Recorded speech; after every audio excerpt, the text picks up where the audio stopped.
سەرلەبەیانی ئەمڕۆهینی پرۆسەی دەنگدانی تایبەت بۆ هەڵبژاردننی ئەندامانی پەرلەمانی خولی پێنجەمی پەرلەمان لە هەرێمی کوردستانی عێراق دەستی پێکرد. بەپێی کۆمیسیۆنی باڵای سەربەخۆی هەڵبژاردنەکان لە هەرێمی کوردستان نزیکەی 170,000 کەس لە دەنگدانی تایبەتدا دەنگی خۆیان دەدەن. پرۆسەی دەنگدانی تایبەت هەر یەک لە هێزەکانی ناوخۆ پێشمەرگە و ئاسایش دەگرێتەوە.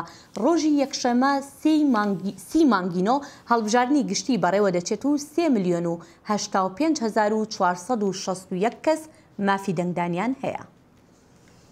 هەر سەبارەت بە هەڵبژاردننی تایبەت لە هەرێمی کوردستان ئێستا دەچینە لای پەیامنێرمان ئەحمەد زێباری لە هەولێر. ئەحمەدەم کاتت باش؟ ئەحمەد، پرۆسەی دەنگدانی تایبەت لە هەولێر چۆن بەڕێوە دەچێت؟ هێرۆ دوایەوەی کە ئەمڕۆ کاتژمێر 8 بنکەکانی دەنگدان بەڕۆی هێزەکانی ئەمنی وەکو پۆلیس و ئاسایش و پێشمەرگە کرانەوە، خەڵکێکی زۆر لە هێز ئەمنیەکان ڕۆیان لە بنکەکانی دەنگدانیان کرد. لە هەولێر لەو ژمارەی کە تۆ باست کرد لە هەولێر 72,653 کەس لە هێز ئەمنیەکان دەتوانن دەنگی خۆیان بدەن کە بەسەر 41 بنکە لە شاری هەولێر و دەوروبەریدا دابەش کراون کە هێز ئەمنیەکان دەتوانن لە 201 وێستگا دەنگی خۆیان بدەن.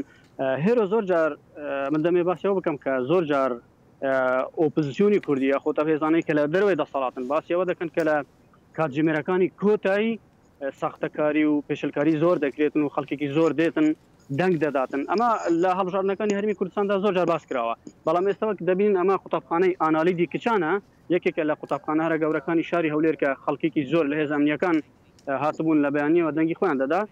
پرۆسەکە زۆر بەهێمنی بەڕێوە دەچێتن و خەڵکێکی کەماون پەیتا دێن دەنگی خۆیان دەدەن لێرە لەم قوتابخانەی ئانالیدی.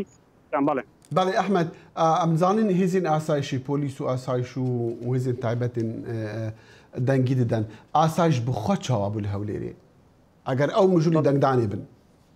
بەڵێ دەخیل ئەوژی گەل پێشمەرگە و پۆلیسان ئاسایش گەل پێشمەرگە و پۆلیسان ئیرۆ مافی دەنگدانی هەبوو وان سەی لە بنگەهێن دەنگدانێ دکردن لە باژارێ هەولێرێک و بەسەروان وێستگە و بنکان هاتینە دابەشکردن. هەندێک کەسان یەنکو نەخوێندەوار بوون یا خۆت کێم ئەندام بوون نەتکارین دەنگی خۆیان کە پێویست بدەن یانژی نەتوانی بدەن.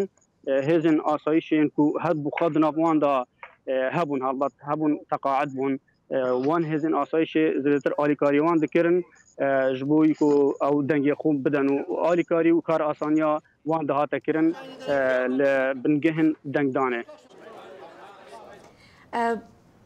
بەڵێ سپاس بۆ پەیامنێرمان ئەحمەد زێباری کە لە هەولێرەوە لەگەڵماندا بووین. زۆر سپاس دەکەین.